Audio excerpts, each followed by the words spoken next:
You've been taught your whole life that if you want something, you must try harder, push more, grind, control every detail until reality bends to your will. And yet, if this formula were truly complete, why is it that the moments when you stop fighting, when you let go, are often the very moments when life delivers the breakthrough you had been chasing? Here lies the paradox of effort. The tighter you grip, the less you hold. Like sand slipping through clenched fists, manifestation resists force but responds to alignment. The universe does not reward strain, it responds to states of being. Think of the times you wanted something desperately, chasing it with all your attention, only to find it slipping further away. Then, almost cruelly, the moment you surrendered, when you stopped obsessing, when you released control, it arrived effortlessly. Was that random? Or is there an invisible law at work, one that contradicts everything you were taught about effort and reward? The paradox is uncomfortable because it collides with cultural conditioning. We worship effort, we glorify hustle. We bow to the idea that trying harder is always the answer. But quantum manifestation follows a different logic, one that feels almost backwards until you experience it yourself. Here's the open loop you cannot ignore. Effort is not the engine of manifestation. It is often the very block. The more desperately you try, the more you signal to the field that you do not have, that you are lacking, that you are separate from what you desire. This signal of lack multiplies itself. Instead of attracting, you repel. Instead of magnetizing, you push away. And still, people double down, convinced that the problem is not enough effort. They chase, they strain, they demand, never realizing that their very trying is the vibration of not yet. But wait until you see what happens when you flip the script, when you stop trying and start being. There is a metaphor that captures this perfectly. Imagine standing in front of a mirror. If you wave frantically, shout, beg, or cry at the reflection, does it move faster? Does it change quicker? No. It reflects not your demands, but your state. If you smile, the mirror smiles instantly. If you stand calm and grounded, the reflection responds in coherence. The mirror does not care about your effort. It cares about your being. Quantum manifestation works the same way. Reality is not responding to the volume of your effort. It is reflecting the frequency of your state. But here is where most people trip. They confuse surrender with giving up. They assume that not trying means apathy, laziness, or waiting passively for life to happen. This is a misunderstanding born of linear logic. Surrender in the quantum sense is not weakness. It is coherence. It is stepping into the frequency of what you desire so fully that no effort is needed to pull it closer. Neville Goddard called it living in the end. You don't beg for the result. You embody the result. You don't demand the future. You inhabit it now. The paradox of effort is resolved when you understand that manifestation is not about force. It is about resonance. Here's a pattern interrupt for your mind. Recall a moment when you were searching desperately for something. Your keys, your phone, a name stuck on the tip of your tongue. The harder you tried, the more elusive it became. Then, the instant you gave up, it appeared. Why? Because effort contracted your awareness, while surrender opened it. Your nervous system shifted from stress to relaxation, and suddenly the answer emerged. That same mechanism is at play in quantum manifestation. The harder you strain, the narrower your frequency becomes. The moment you stop trying, the field can finally reveal what was already waiting for you. Science backs this paradox in surprising ways. Neuroscience shows us that high effort under stress activates the sympathetic nervous system, the fight-or-flight response. In this state, the brain becomes tunnel-visioned, focused on problems, unable to perceive creative solutions. In contrast, states of relaxation and openness activate the parasympathetic system, expanding awareness, enhancing intuition, and increasing coherence between brain and heart. From a quantum perspective, coherence is the frequency the field responds to, which means that stopping the desperate effort is not passivity. It is entering the only state where manifestation becomes possible. And yet, here is the incomplete puzzle. If effort blocks manifestation, does that mean you should never act?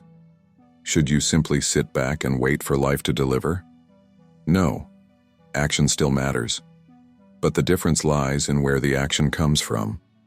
Forced effort, born of desperation, signals lack. Inspired action, born of alignment, signals coherence. One chases, the other attracts. The puzzle is incomplete because most people only know the first half. They act from lack and wonder why nothing changes. The missing piece is the state that precedes action. When you embody the outcome first, the action that follows is not trying, it is expressing. And that is the language the field understands. So the paradox sharpens. The less you try, the more aligned you become. The more you relax into being, the more reality rearranges itself around you. It feels counterintuitive, even rebellious, because it dismantles everything society taught you about effort. But quantum manifestation is not about forcing outcomes.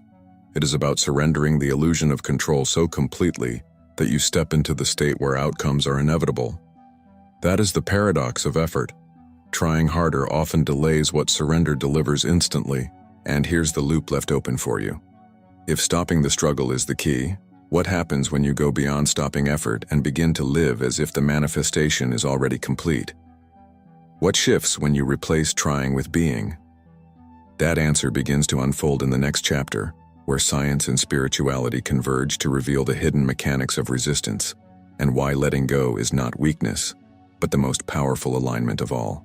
When you force reality, you don't just waste energy, you create resistance.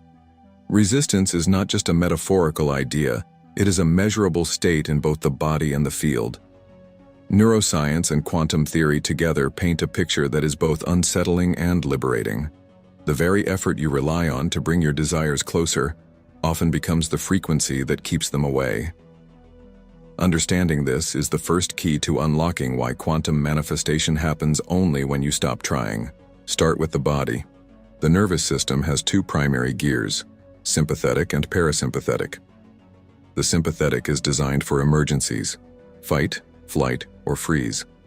When you are locked in trying, pushing, grasping, and straining, your body interprets that state as danger. Cortisol rises, adrenaline spikes, and your focus narrows onto problems. From an evolutionary perspective, this is useful for survival. But manifestation is not about surviving a predator. It is about aligning with possibility.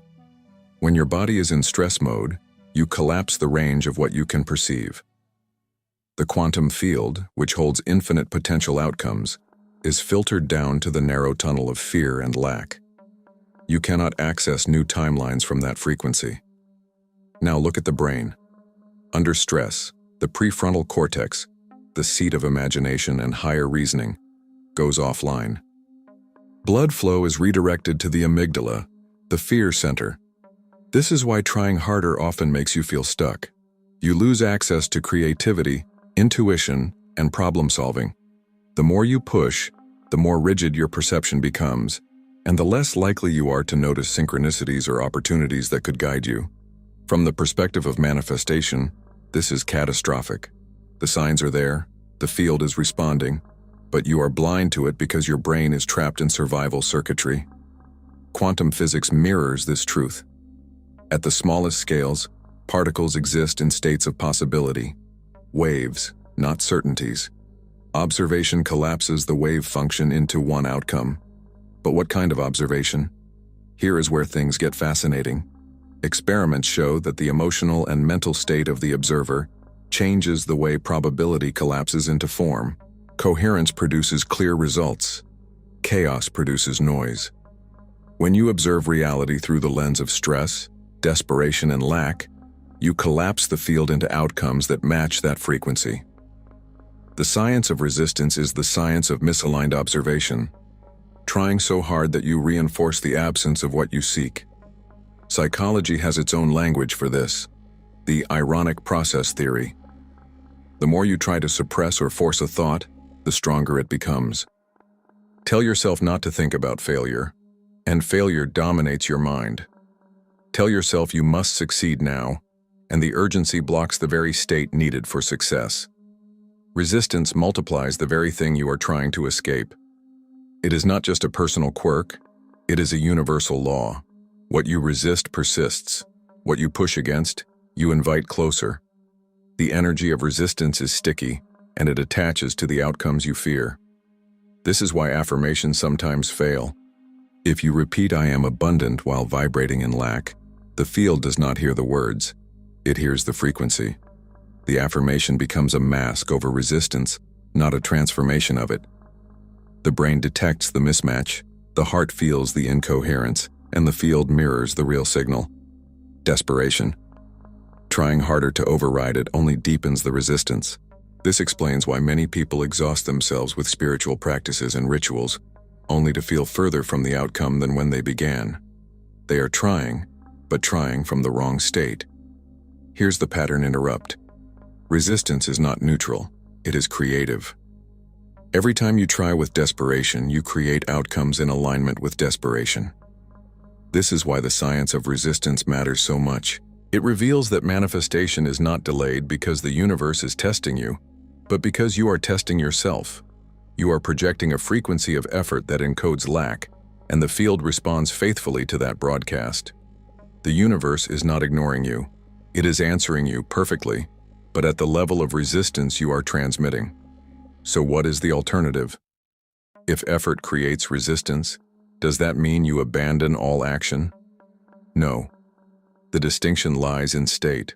Neuroscience shows that when the parasympathetic system is activated, when the body feels safe, calm, and open, the brain shifts into alpha and theta states. These are the frequencies of imagination, creativity, and flow. In this state, intuition sharpens. You notice synchronicities more easily. You take action not from panic, but from clarity. This is not passivity, it is resonance. You are no longer trying to force the field. You are letting the field move through you. Quantum science supports this shift as well. Coherent observation, when brain and heart rhythms synchronize, produces measurable order in physical systems. Studies suggest that groups of people meditating together can reduce crime rates or influence random number generators. The common thread is coherence. When you stop resisting, stop forcing, and enter states of relaxed alignment, you become coherent. The field reflects that coherence by collapsing into outcomes that match it. In other words, when you stop trying, you stop broadcasting lack and start broadcasting alignment. That is when manifestation happens. And yet, here's the curiosity loop. If coherence is the key, why do so few people live this way? Because effort is addictive. It feels safe to the mind. It gives the illusion of control. Letting go feels like weakness to a culture trained to worship struggle. This is the real resistance, not to circumstances, but to surrender itself. The science of resistance is not just about cortisol or collapsing wave functions. It is about the deep programming of the human psyche, conditioned to believe that trying is the only way to matter. Breaking that program is the true initiation. So the science is clear. Resistance blocks manifestation by narrowing perception, collapsing possibility, and amplifying lack. But the deeper truth is not just about stopping resistance. It is about entering a new state entirely. A state where surrender becomes frequency, not passivity. A state where letting go is the most powerful alignment you can embody. And that is where we go next. Into the mystery of surrender. Not as weakness, but as the ultimate vibration of creation. Surrender is one of the most misunderstood concepts in manifestation. To most people, it sounds like defeat, like giving up the fight, like choosing inaction in the face of desire. But in the quantum field, surrender is not collapse, it is coherence. It is not about stopping life, it is about harmonizing with it. When you surrender, you stop broadcasting the chaotic frequency of desperation and begin radiating the calm frequency of already having. And that frequency is what the field mirrors back. The paradox is striking. The more you release, the more reality delivers. This does not mean sitting in silence waiting for miracles to fall into your lap. It means embodying the inner state of fulfillment so fully that the outer world has no choice but to adjust. Neville Goddard called it, assuming the feeling of the wish fulfilled. Joe Dispenza describes it as moving into heart-brain coherence, a measurable physiological state where intention and elevated emotion align. From both perspectives, surrender is not passive. It is active alignment with the version of yourself that already has what you desire. Science provides a fascinating window into this. The heart generates an electromagnetic field measurable up to several feet away from the body. When the heart and brain are coherent, when thought and emotion align, the body broadcasts a signal of stability and order. That coherence affects not only your physiology, but also the quantum field around you. It is as if the universe recognizes your signal and rearranges probability to match. Incoherence, by contrast, is static. It broadcasts noise. The field responds, but with scattered, chaotic outcomes. Surrender as frequency is the art of entering coherence so deeply that the field has no option but to reflect your alignment. Here's the curiosity gap. Why does letting go create alignment instead of loss? Because trying is always a signal of separation. When you try, you declare vibrationally, "It is not yet mine." The field takes that declaration literally and mirrors back the absence.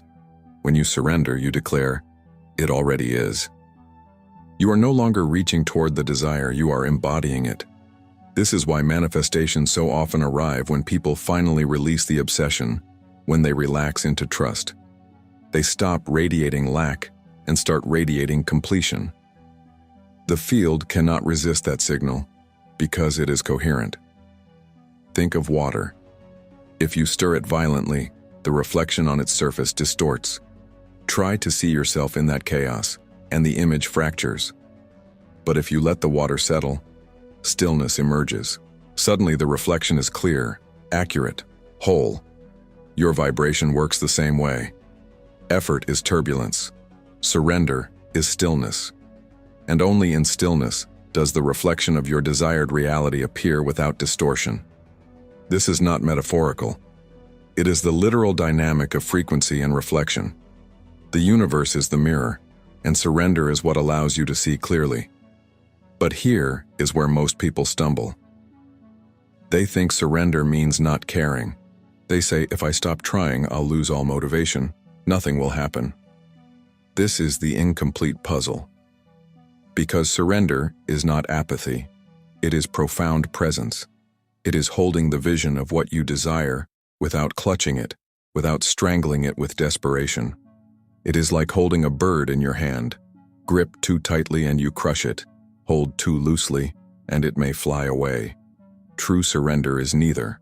It is gentle, steady presence, the perfect balance of intention and release. That state carries power precisely because it is free of friction. Psychology confirms this with the concept of flow. Flow is a state where effort dissolves, where action feels effortless, where time itself bends. Athletes, artists, scientists all describe it. Flow is not laziness, it is peak performance without strain. And what is flow if not surrender? You are not forcing, you are allowing. You are not trying, you are being. Neuroscience shows that in flow, the brain shifts into alpha and theta waves, patterns associated with intuition, creativity, and effortless action. Surrender as frequency is essentially living in flow, not occasionally, but as your default vibration. Spiritual traditions echo this across centuries. Taoism calls it Wu Wei, effortless action, not inactivity, but harmony with the way of the universe. Buddhism speaks of non-attachment, the freedom that comes from releasing clinging. Christian mysticism speaks of letting go and letting God. Though the language differs, the essence is the same. Surrender is not defeat. It is alignment. It is the state in which your actions stop colliding with the field and begin harmonizing with it. Here's a pattern interrupt for your conditioning. What if the real effort was never about doing more, but about training yourself to stop fighting? What if the discipline required for manifestation is not pushing, but releasing? This flips the story. It means the most powerful practice is not endless striving, but learning how to live in coherence, to hold the end in mind while letting the details unfold without interference. This is not weakness. It is mastery. And here is the loop that keeps you leaning forward. If surrender is the state, what happens when reality itself begins to rearrange around that frequency? How does life respond when you fully stop trying and start radiating coherence? That is the secret waiting in the next stage, where we see how the field does not just mirror your state, but begins actively reshaping timelines to match it.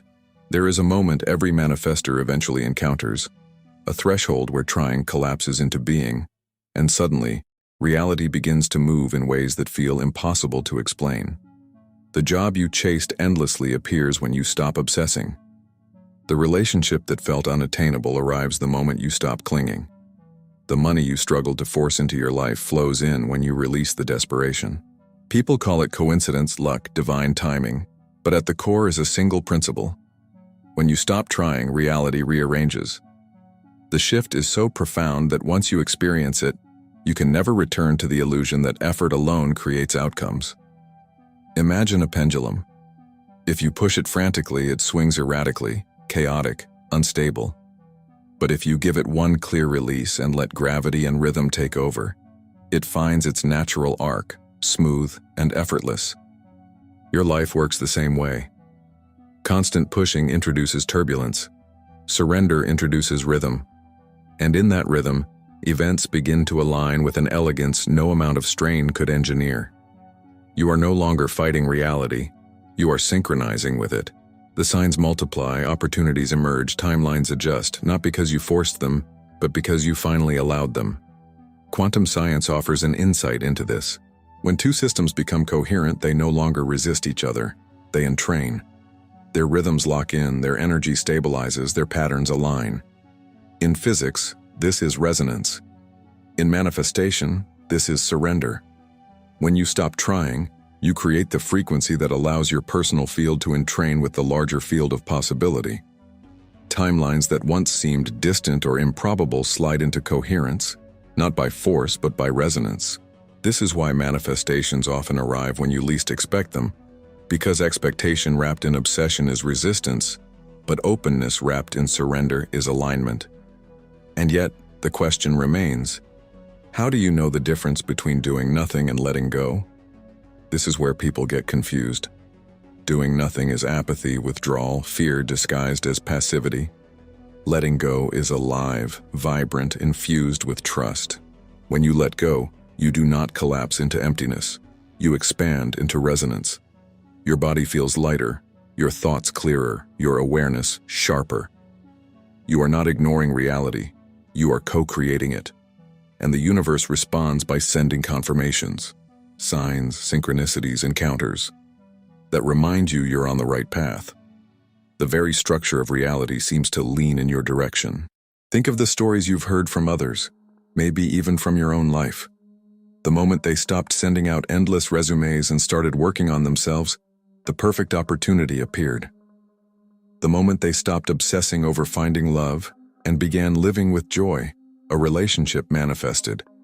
The moment they stopped grasping at every dollar, money flowed in through unexpected channels. These are not isolated miracles. They are patterns. They are proof that trying is often the very barrier to receiving. Life arranges itself around coherence, not control. Psychology gives us language for this too, the paradox of control. Studies show that when people try to control outcomes too tightly, anxiety rises, creativity shrinks, and results worsen. But when they loosen their grip, allowing flexibility and openness, performance improves. Athletes call it playing loose. Musicians call it flow. In every field, the principle holds: forcing blocks, relaxing unlocks. Quantum manifestation simply extends this to the level of reality itself. The more you grip, the more you signal lack. The more you release, the more you signal alignment. And reality, faithful mirror that it is, responds accordingly. But here's the curiosity gap. If life rearranges when you stop trying, how far does this go? Does it apply only to small desires, or to the biggest transformations of your life? Can you truly align with timelines so radically different from your current one that everything changes? The answer is yes, but only when surrender becomes your baseline frequency, not a temporary trick. When you embody ease as your natural state, reality cannot help but reshape itself to match. And this is where I want to pause and invite you into practice, not theory. Words are only mirrors, but action encodes vibration. I want you to anchor this principle right now, in real time, by leaving a declaration in the comments below. Not for me, but for you, for the field, for your subconscious, for the version of you stepping into alignment. Write this phrase: I allow it to be easy. Do not underestimate the power of this. It is not a cliche. It is a frequency. By declaring it, you are shifting from trying to allowing, from resistance to resonance. You are telling the field, my timeline is aligned with ease. Feel what happens in your body when you write those words. It is light, liberating, almost rebellious in a world addicted to struggle. You are interrupting the old program and anchoring a new one, and the field responds. The next time you notice a synchronicity, an unexpected opportunity, a moment of flow, remember this declaration. It is not magic in the superficial sense, it is resonance in action. So when you stop trying, reality rearranges, not because the universe suddenly notices you, but because you finally notice yourself. You shift from grasping to receiving, from force to flow, from static to coherence, and that shift changes everything. The question now is, what happens when you realize that even the puzzle of manifestation itself is incomplete by design?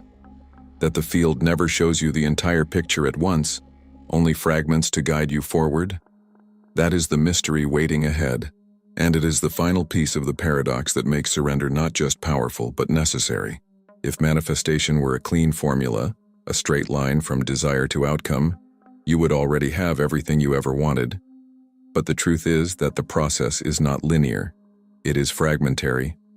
The universe delivers in pieces, never in totality. And this design is not a flaw. It is the very architecture of transformation.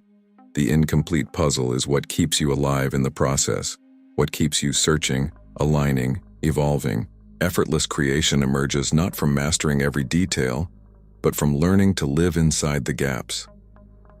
Think of how the night sky looks when you first gaze up. Scattered stars, seemingly random, disconnected. But as you keep looking, constellations appear. The pieces link together into patterns, maps, stories. They were always there, but meaning emerges only when you relax your gaze, when you stop trying to control what you see. Synchronicities and manifestations follow the same rhythm. The fragments arrive as signs, scattered across your timeline.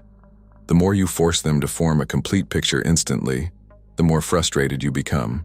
But the more you allow, the more naturally they link together, forming the constellation of your becoming. This incomplete nature frustrates the logical mind. The mind wants guarantees, formulas, certainty. It asks, if I surrender, how will I know it's working? If I let go, when will it arrive? If I stop trying, how can I trust? These questions are understandable, but they reveal the old programming, the desire for a complete map before taking the first step. But manifestation does not work that way. The field offers just enough to keep you moving forward. Never the whole story, always the fragment. And it does this because the process itself is the transformation. You are not supposed to see the entire picture in advance because who you are becoming is forged in the act of walking with incomplete information. Science echoes this mystery. In chaos theory, patterns that appear random at first reveal hidden order when viewed from a higher perspective. The fractal never reveals itself in one glance. It emerges iteration by iteration, piece by piece. Quantum theory too points to incompleteness. The uncertainty principle shows us that reality itself withholds full precision. You cannot know both the position and momentum of a particle with absolute certainty. Reality is literally designed to remain partially hidden, to leave gaps. And in those gaps, creation breathes. The puzzle is incomplete by universal law. Spiritually, this is not new. Ancient teaching spoke of walking by faith, not by sight. Not because sight is unimportant, but because sight only reveals fragments. Faith fills the gap. Faith is the willingness to move with partial information, trusting that the pieces you hold are enough for today. The next piece will reveal itself when you reach it. This rhythm prevents stagnation, keeps you engaged, and protects the integrity of your free will. If the entire puzzle were shown in advance, your journey would become mechanical. You would no longer be a creator.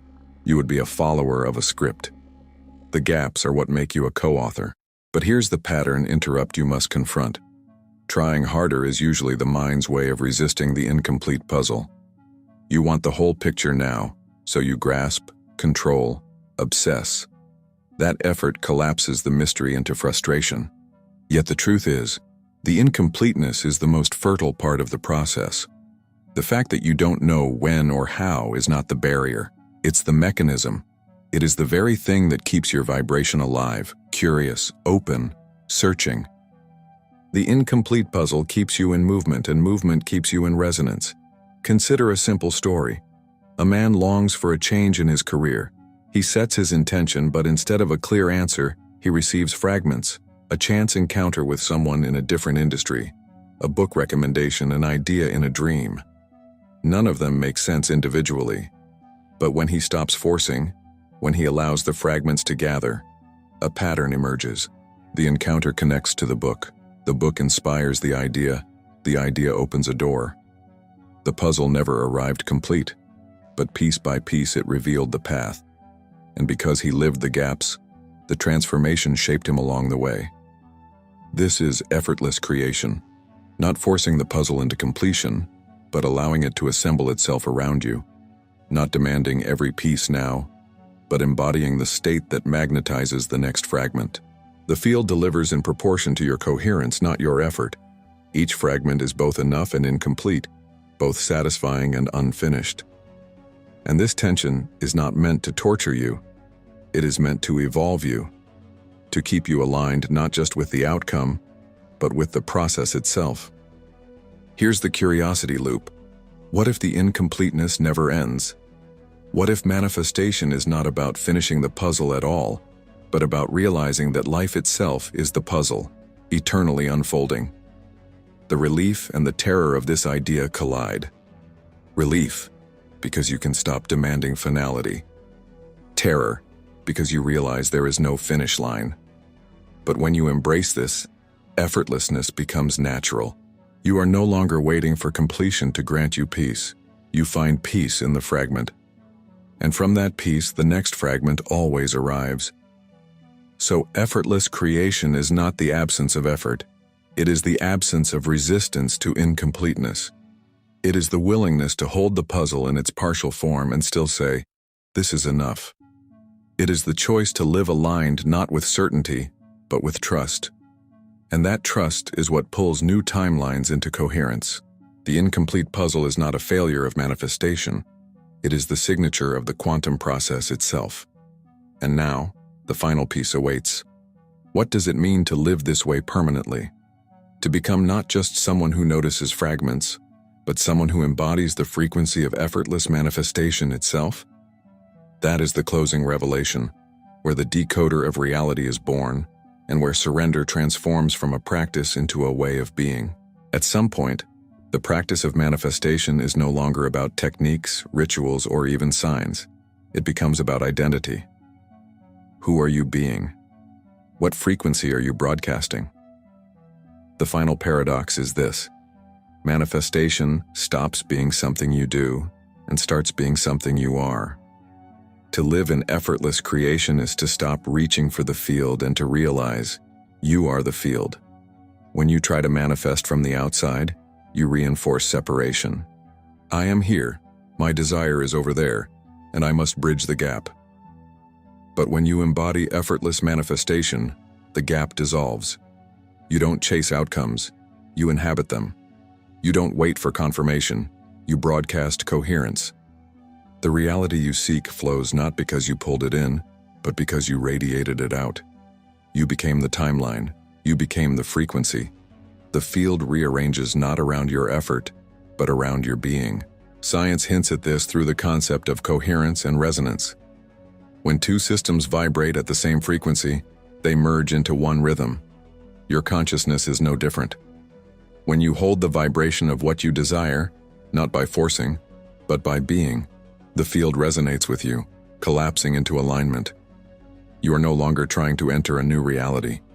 You are embodying it so completely that reality has no choice but to follow. This is the highest level of manifestation. Not effort, not waiting, but becoming. Spiritually, this has been echoed in every wisdom tradition.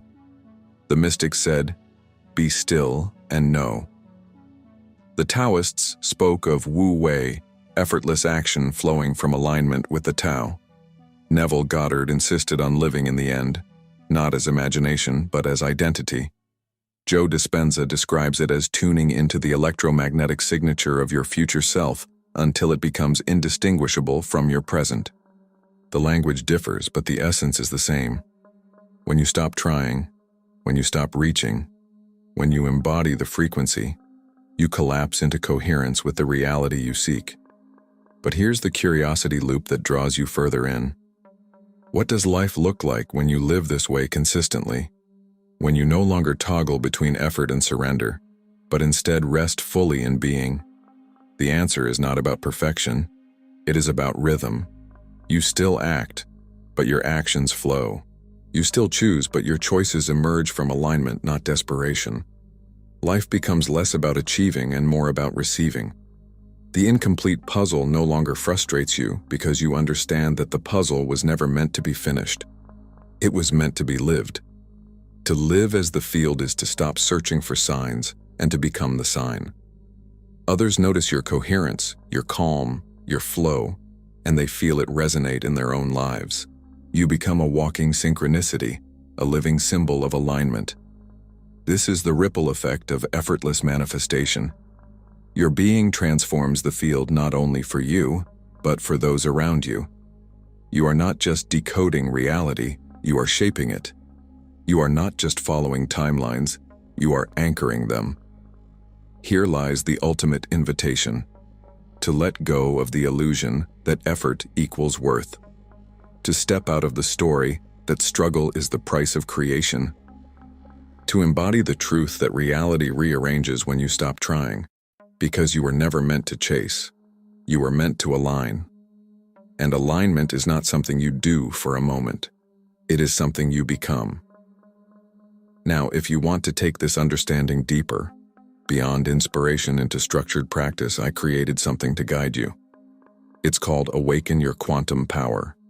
It's more than an ebook. It's a pathway. Alongside the teachings, it comes with a practical companion designed to help you integrate these principles into daily life, to shift from concept into embodiment. If this video resonated with you, the link is waiting in the pinned comment. See it not as an add-on, but as the next step in anchoring this state of effortless manifestation. Because the truth is, you don't need to keep trying. You don't need to keep proving. You only need to align, embody, and allow. And when you live this way, you will see what the mystics, scientists, and visionaries have always known. Manifestation is not effort. It is resonance. It is coherence. It is becoming the field itself. So the journey closes here, but also begins here. With you, not trying. With you, not chasing. With you, becoming. And when you become, reality cannot help but follow.